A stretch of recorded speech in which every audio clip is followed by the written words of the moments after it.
नमस्कार।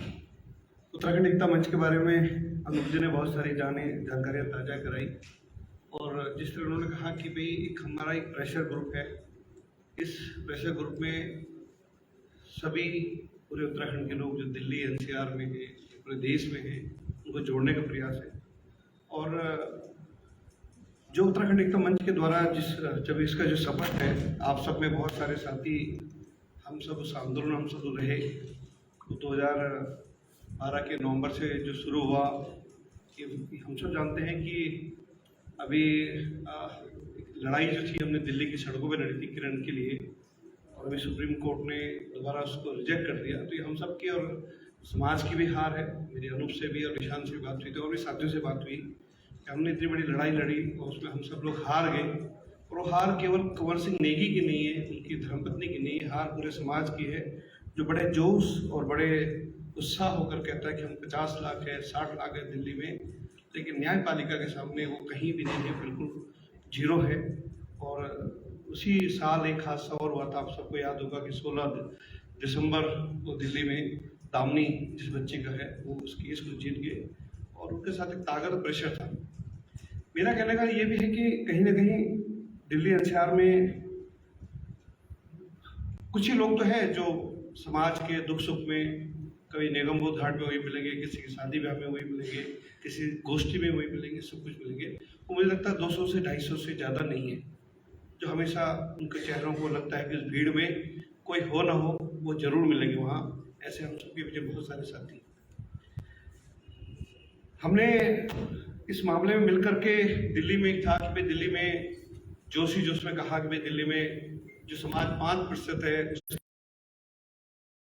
दिल्ली सरकार हो चाहे केंद्र सरकार हो चाहे राज्य सरकार हो, उसमें हमने तय किया कि जब रामला मैदान का जो हमारा 20 नवंबर 2016 का जो हमारा विषय था, उस विषय में था कि हमें दिल्ली में अकादमी बननी चाहिए। हम सब ने प्रयास किया सर, किसी राजनीतिक दल ने का प्रयास नहीं था, वो एक आम हम सब के लोगों का प्रयास था कि बननी चाहिए। प्रेशर था, एक जिद थी और दिल्ली में अकादमी बनी। लेकिन अकादमी की स्थिति क्या है ये हम सब जानते हैं, लेकिन धीमे धीमे समय आएगा वो अकादमी भी अपने सही तरीके से काम करे। दूसरा था कि दिल्ली में इतनी बड़ी संख्या में लोग हैं, हम लोग देवभूमि के लोग हैं और हमारे जो त्यौहार है उन त्योहारों को भी हमने अपने साथ रखे।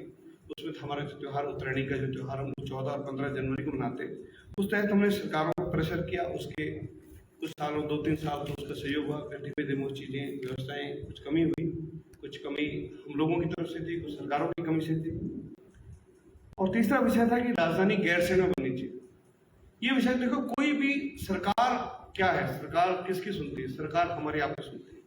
हम जो सोशल मीडिया पे जो हम बोलते हैं, बात करते हैं, हमारी पोस्ट को कोई देखे नहीं देखे, लेकिन सरकारी तंत्र आपकी एक एक चीज को नोट करता है और वो समझता है कि जनता के बीच में चल क्या रहा है। हमारे बीच में हरिपाल जी बैठे हैं, मुझे याद है उत्तराखंड आंदोलन में एक बहुत बड़ा उत्तराखंड महासभा के नाम से आंदोलन आपने किया, हम सब उसे सत्येंद्र जी का जिक्र किया, जो किरण नेगी का जो सबसे पहला विषय समाज के बीच में कोई व्यक्ति लाने वाला था, वो सत्येंद्र रावत जी बैठे हुए।